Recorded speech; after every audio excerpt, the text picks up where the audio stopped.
changing strategy. And I guess if you're NetEase and you're pouring so much money into Japan, it must feel a bit strange when, say, Black Myth Wukong comes out and does absolutely amazingly. Now, I don't think that you should try to make games for different regions. I think that you should just try to make, like, I feel like in the same way that there are millions of dudes in South America playing Wukong, millions of dudes in Japan probably playing Wukong, millions of dudes in China, a lot of dudes in China playing Wukong. Everybody's playing this game thinking it's badass. And the same thing is true with Elden Ring.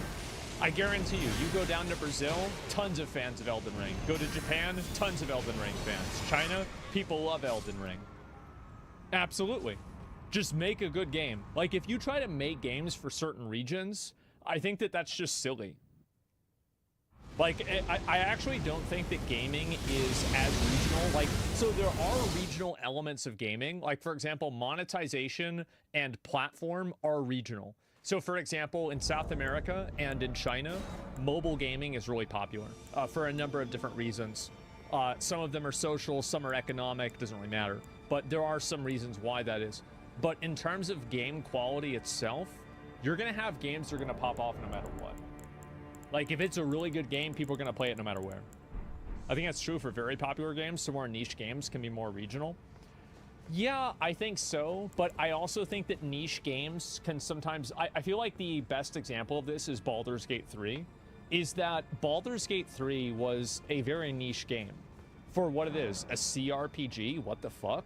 Like, what year is this, 1998? But the game came out, and it was, like, the biggest game ever, like, for the entire year, basically. And so, I actually don't think that the genre matters all that much, but you're right that it does make a difference. The game sold more than Final Fantasy 16? Well, of course it did. What a surprise. So, yeah, I think that really, you shouldn't try to focus on making games for certain reasons. It seems about, and if you do, you should make sure the game is good first. Outside of China, it's sold well outside of China. It's obviously sold incredibly well in China, and it's also proved something. As a frame of reference for the success of Black Myth Wukong, is that even outside of all sales inside of China, Black Myth Wukong has outsold Dragon's Dogma 2 by over 1 million copies already. It's proved that the games industry in China has matured to the point where people can leave the big companies, form a studio, and then make a proper, like, AAA blockbuster game. That's exactly what Wukong was able to do. So it could be the case that NetEase have... Yeah, I mean, this is... I think that we are actually going into a new golden age of games. I've said this before, but, like, right now, we've had so many incredible games get released. And I think that with the tools that developers have, especially smaller scale developers have, we are going into a literal fucking golden age. And I feel like we've already been in it. Like, think about all the amazing games we've got in the last few years. Especially the last 2 years. It's been insane. So yeah, I think it's just going to continue getting better. And yeah, you obviously, like, you're gonna have duds, like, but you've always had duds, like, you know what I mean? Like, if you go back and you look at the Nintendo 64, like, game catalog, a lot of the games weren't very good. But, like, I feel like we're getting a lot of hits nowadays. I think we're getting more duds, and we're getting even more hits. Hang on a second. Some of our fears of regulation, or maybe, you know, maybe things aren't going to go in that bad way. Yeah. We've just seen Black Myth Wukong. Why not form some of these studios at home? I mean, as an example, Game Science, who are the developer behind Black Myth Wukong, of course, Black Myth is like the overall series, so there's going to be more Black Myth games. And this definitely means that I suppose that the Black Myth franchise is off to an like, you could not think of a more stellar start for a franchise. Well, that was a bunch of people that were... The game plays well. I mean, I don't think people understand the importance of playability with a game. Like, playability is what it's all about. Like, if it doesn't, like, there are a lot of games, like, for example, like Armored Core 6, the playability of that game is just fucking astonishing. Black Myth Hercules game, honestly, they would never do this. I want Black Myth Cortez. Hernan Cortez.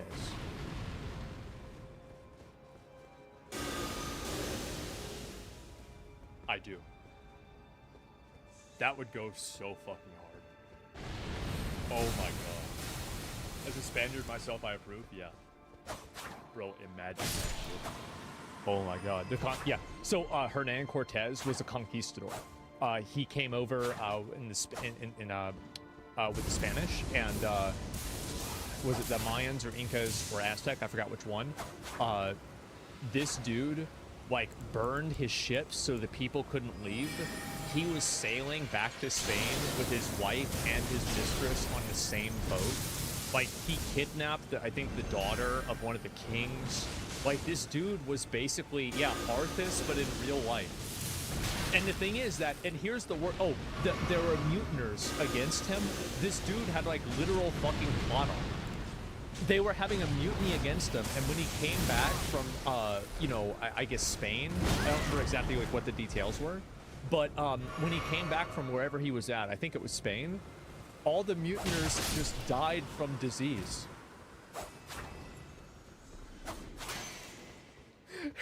Like, actual fucking plot armor. Can you imagine that? It's insane. Yeah, caught somehow. Yeah. But, like, if you want to talk myths, like, which myths would I want to see? Hercules would be a really, really big one. I would love to see Hercules. And I'm trying to think...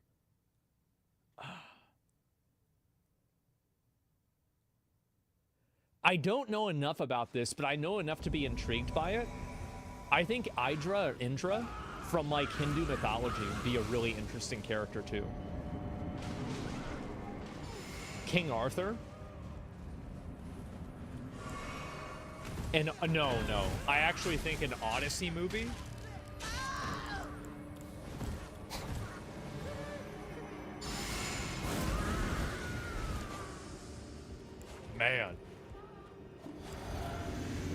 Man. Gilgamesh? Yeah. That would go so fucking hard. But I do think it would be cool if they explored, like, I personally would want them to explore non-Western ones, because I've seen a lot of Western permutations, and I like the escapism of being able to see Journey to the West, because I'm just not familiar with it. Quetzalcoatl? You know that Quetzalcoatlus is actually the largest. There were real ones like that. They were called that. I guess they named it after the serpent. Yeah, it was a real bird. It could eat a person, like just get him. No way. No, I'm serious. Look it up. Working on a Journey to the West MMO, Tencent. They left Tencent, and oh no, they've had an app. Well, this is the most fucked up first chat that I've ever seen in my life.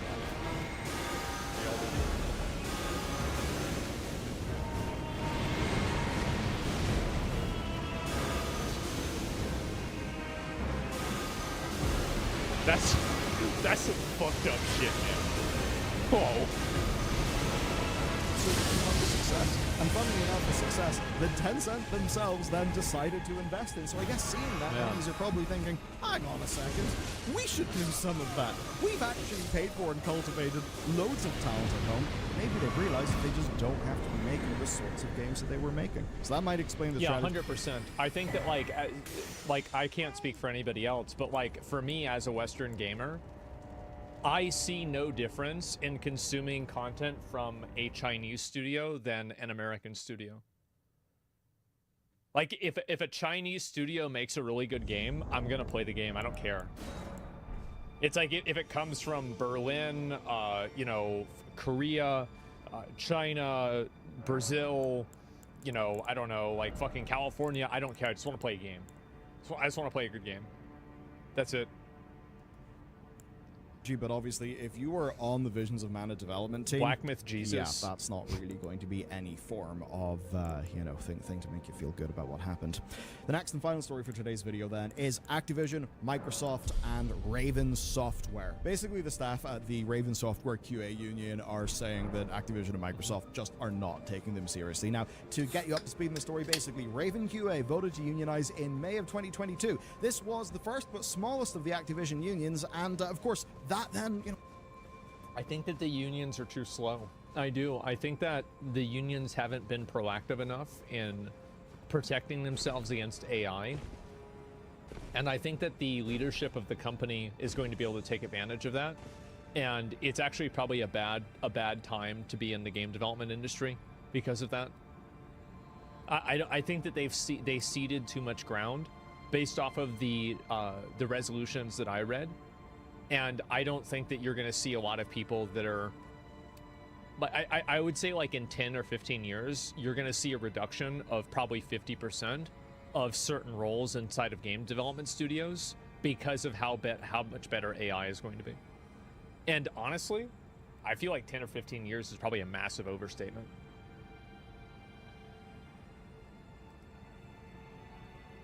What followed that is way more unions. As an example, there is the ZeniMax union, and it just so happened, right? Just so happened. Correlation, causation, whatever. But whenever the Bethesda layoffs happened, well, people that were in the ZeniMax union did not get cut. More recently, we saw the World of Warcraft development team, like the whole thing, unionized. Now that's interesting to me, because the War Within has ended up being, honestly, kind of a banger. I mean, just the quality of writing and stuff, it is absolutely, humongous improvement over. I think it's okay. To me, I'm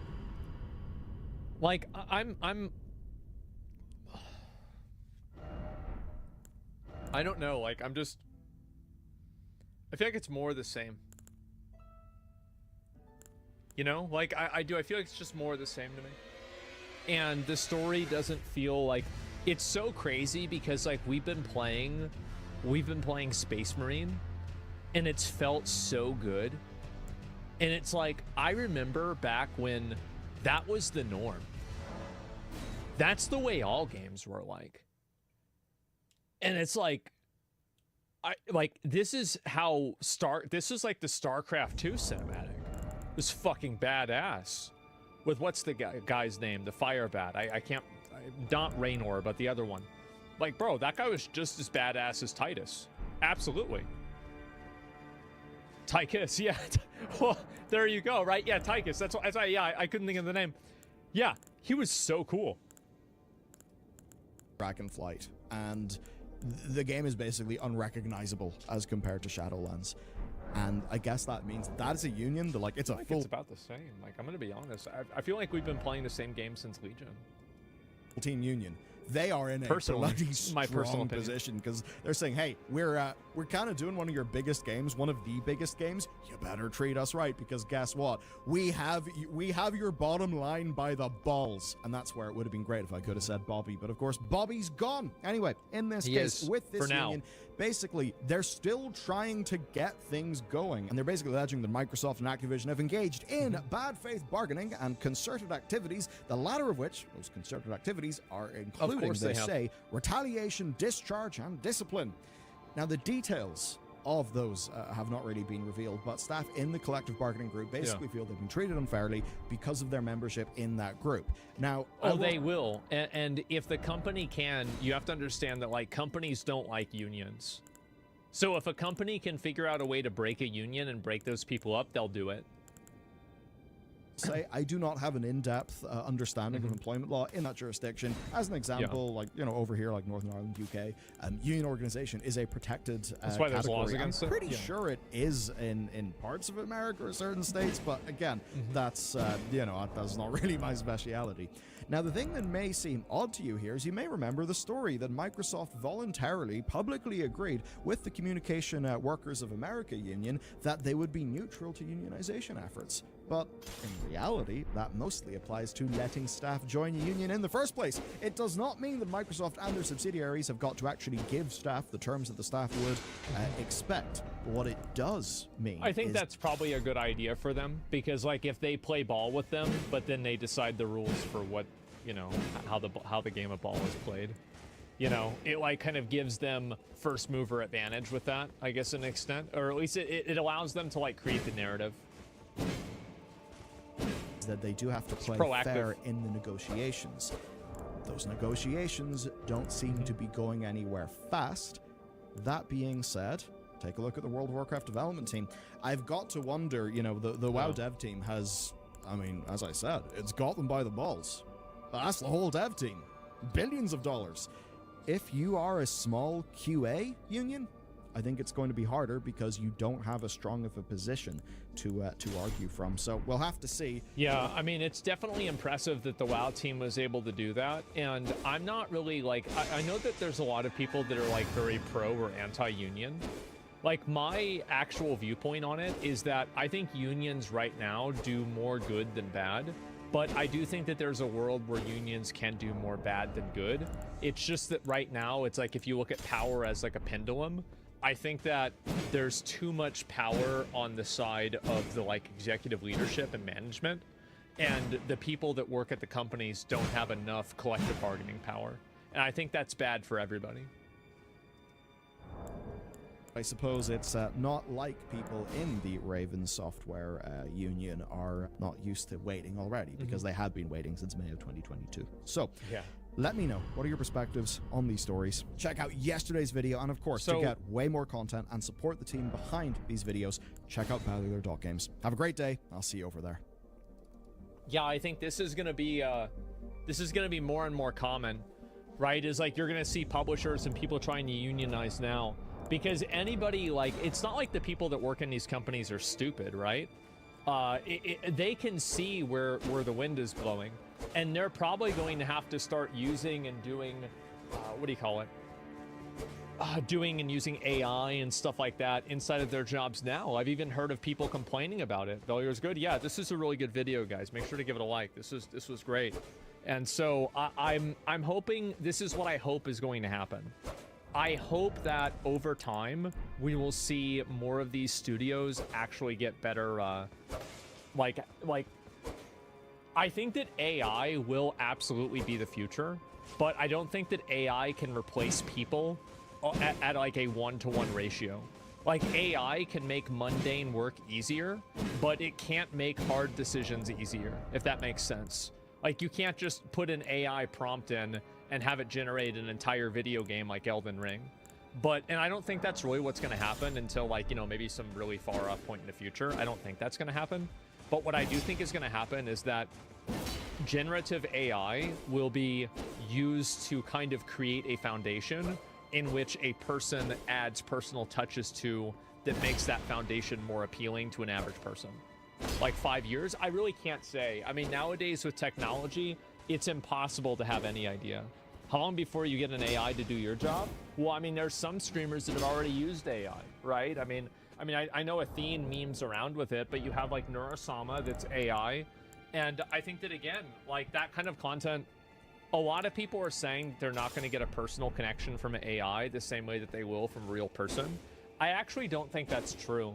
I think that the problem is that AI and technology, like, and here's the best example.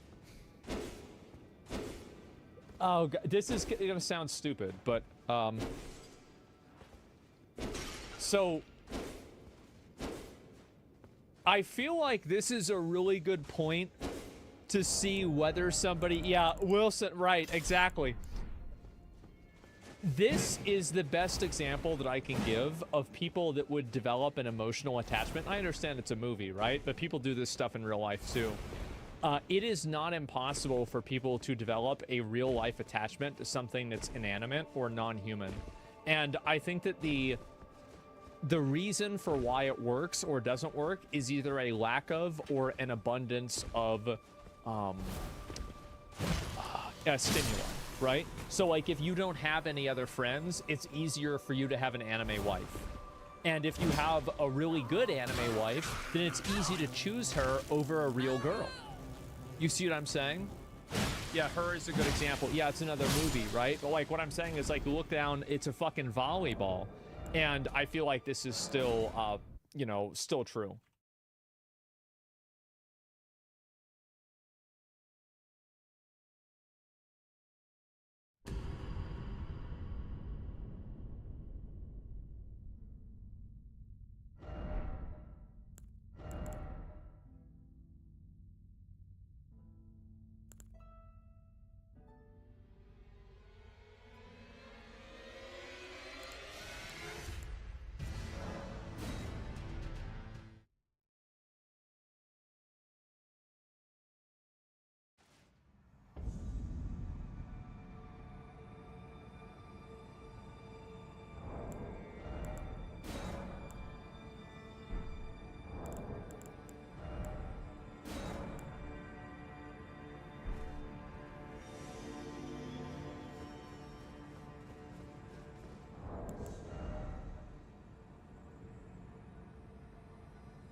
Just under 30 minutes ago, Concord announced that the servers are now officially all offline. However, things don't quite end there just yet. That takes us to this post over on Reddit titled, "Allegedly, senior concept artists for Concord are going through an extremely difficult time, and some might no longer want to work in games or design characters after this." I used to pray for times like this. Man. Wow. So we're going to take a look at a number of tweets that allegedly come from Amanda Kiefer. Before we do, let me give you all the context here. Amanda Kiefer is a senior concept artist over at Firewalk Studios, which is, of course, the studio behind Concord.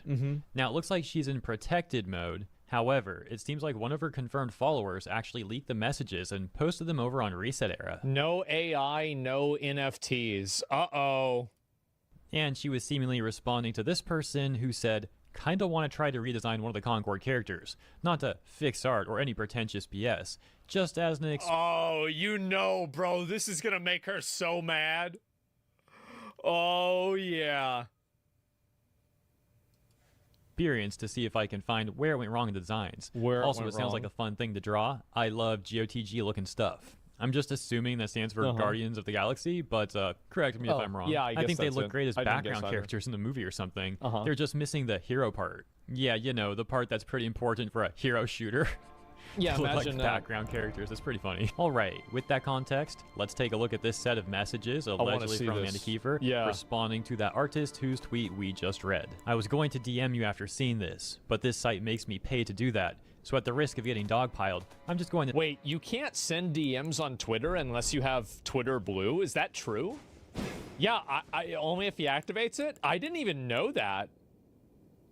The fuck? It's a filter type thing? To say this here. A lot affected the art side of Concord, including design by committee, failure of some leadership to listen to the art team, etc. The character concept art team, including myself, is going through an extremely difficult time emotionally. And some of the team no longer want to work in games, design characters, or even do art anymore after this. Because of this, posts like yours, though understandable, are unfortunately ill-timed. None of us know which way the wind will blow with the studio. We are worried sick and terrified of the future. Not only that, but we have been shouldering the brunt of the emotional labor as executives / directors dodge most of the blame. Behind the scenes to be fair, I mean, they weren't the ones that wrote the characters, right? I mean, it was you that did it. You made the, like, it was the executive standing behind you and telling you to make this character. Maybe they were, right? And I mean, I think that she's right about that kind of to an extent.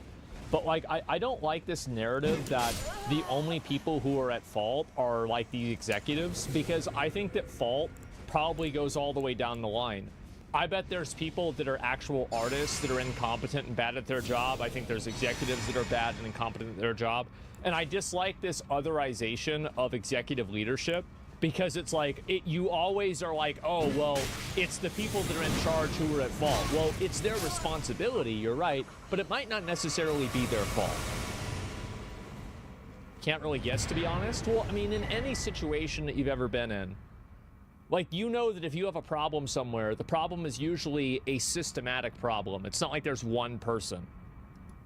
All this talk about Concord and character designs, people's livelihoods are at risk. And there are very real financial consequences that might hurt us even more. That's just what I can say from our point of view.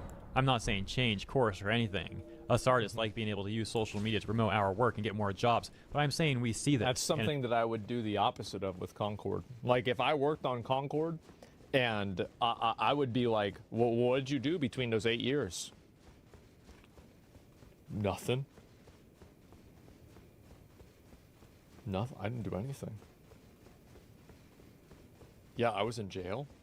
They're like, oh, okay, thank God. All right, I thought you were an artist for Concord. It does absolutely affect us, since we just got our teeth kicked in. Okay, so if those messages are indeed true, then here's my thoughts. I do agree that the executives, the directors, the suits at the top should not be dodging most of the blame. Clearly, they all wanted this sort of like modern audience approach for Concord that ended up being a terrible decision. And that, of course, would reflect on the character design team that they hired. At the same time, for all I know, a lot of the character design team may have also wanted to take that approach and had no issue with it. There's really and that's my perspective on it too. It's like the idea that it's all the executive's fault just sounds like bullshit to me. context that we don't know about. And it does seem fair to say that the character design team probably could have done a better job. Like, there wasn't a single design that really looked good in that game. And pretty much everybody, including myself, won't always do our best. And also, like, even if you want to have a modern audience feel to it, it doesn't mean it has to look like shit. Work. Sometimes we mess up, sometimes we make mistakes, and that's a normal thing to have happen on occasion. So I do think it's a little tacky for this person to bring up like, oh, our livelihoods are at risk, as if no one's allowed to criticize the character roster of this AAA game. Like, I don't want anyone's livelihood to be at risk, but come on, that's like a guilt-trippy, tacky move. Oh, it's so pathetic. It's like this parasocial relationship that people feel like they want you have to feel sorry for them because they made a product that nobody likes. Yeah, cry me a fucking river. Like, do you know how many streamers there are that try to go out there and they put 8 hours into their stream every single day, and then they get 6 viewers after a year? Like, you know what? Sometimes things just don't work out. Streaming to Nightbot? Yeah, and it sucks, man. But, like, that's just how it goes. It's not the world's fault that, It's not the world's fault that you're not able to do this, right? Like, don't expect other people to, like, go along and let that happen. If a movie's bad, do you blame the cameraman or the makeup person? No, it's the director's fault or the writer. It's the person who's in charge who's at fault. I think that it's honestly probably, most of the time, I bet it is a team effort. With any sort of a big failure like this, I would think that it's a team effort. It's not like one person or like one group of people did it. I think it's just a large group of people that all did it together. We all need to make an income. That doesn't mean that if we do a bad job on something, no one's allowed to say anything about it. If that's what's so crazy, that is the most annoying fucking thing that I hear, is like people that are saying, well, these guys, this is their job. If it's your fucking job, then shouldn't you have done a better job? What's this idea that, like, now you're gonna do a shitty fucking job on something and everybody's supposed to be okay with it? What? In what other universe does this work? If you go and you get an oil change at the fucking mechanics and they replace your oil and, fuck. Said oil? Oh my God, I put Mountain Dew in it again. Oh, jeez. And it's like, I don't want to pay for that. Not again. Stupid fucking mistakes. Oh, wow. Oops. Yeah. Larry. Did you do him?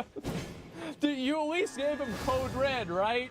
It's got more caffeine and it'll make the car run faster. Nobody gives a fuck about this. You're never gonna go back there again. So I don't want to fucking hear this shit. It's so pathetic that people try to guilt trip and say like, oh yeah, you shouldn't have this feeling. It's crazy. Surely get the point, so I'll leave it there. Let me know what you think about this stuff in the comments. If you enjoyed my coverage, consider liking and subscribing, and I'll see you in the next one.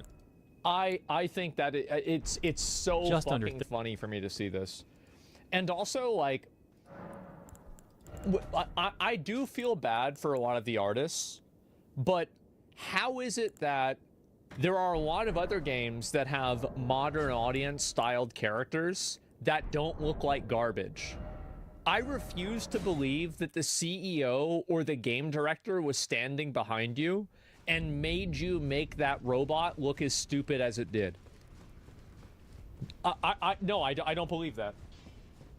That it just, again, it goes against everything that I could ever even conceptualize.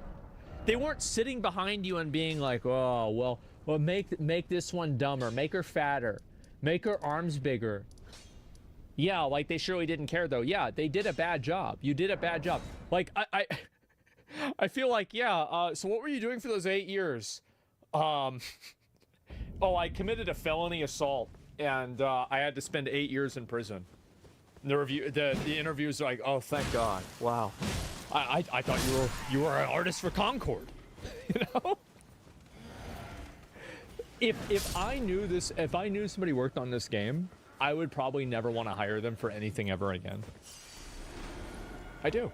Like, I'm sorry. And the thing is that I understand that with anything like this, that I'm sure there were good people that were working and were trying to do their best. But you know what?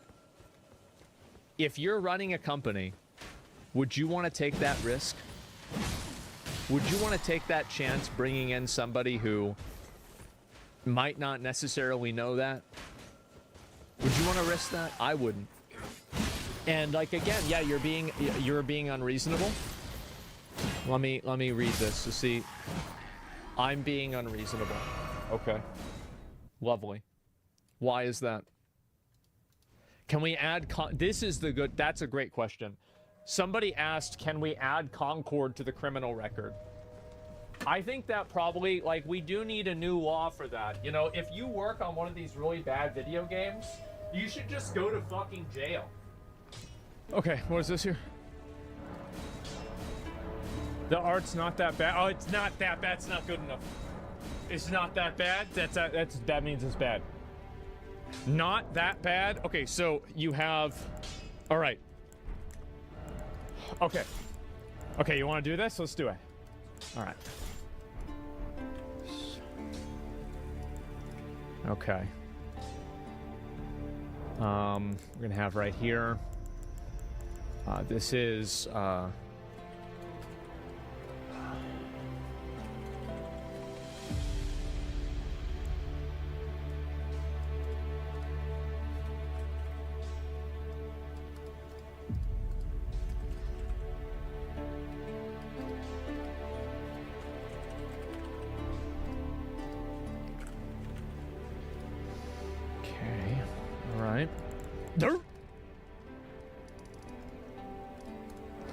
So if you look at the chart that I've just created, you would see that on the spectrum chart here, not that bad is still categorized inside of the bad category. So not that bad is still bad. Do you understand how, like, this doesn't really work with me? The art direction maybe, but the models are well done. Also, Ackman said the marketing for the game sucked. The marketing for the game sucked? Really? Okay, then explain Deadlock.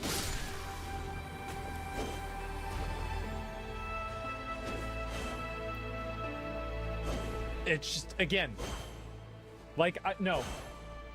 Nope, nope, nope. Not for me. Spanko's on shit analogy? Yep. It's Valve. What, Sony's not big?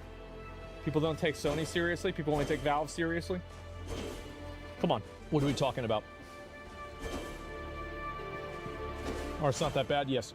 So anyway, if you go back and you look at this chart, you will see that really bad and not that bad are still inside of the bad category. Okay and decent are inside of the neutral category. And pretty good and amazing are inside of the good category. Art, and also, by the way, somebody brings up a really great point. Art is part of the marketing. I would ask the question how much freedom the artist had when creating the characters. I wouldn't even give a fuck. Like, if I found somebody worked on that game, I would not want to hire them. Let's be honest, right?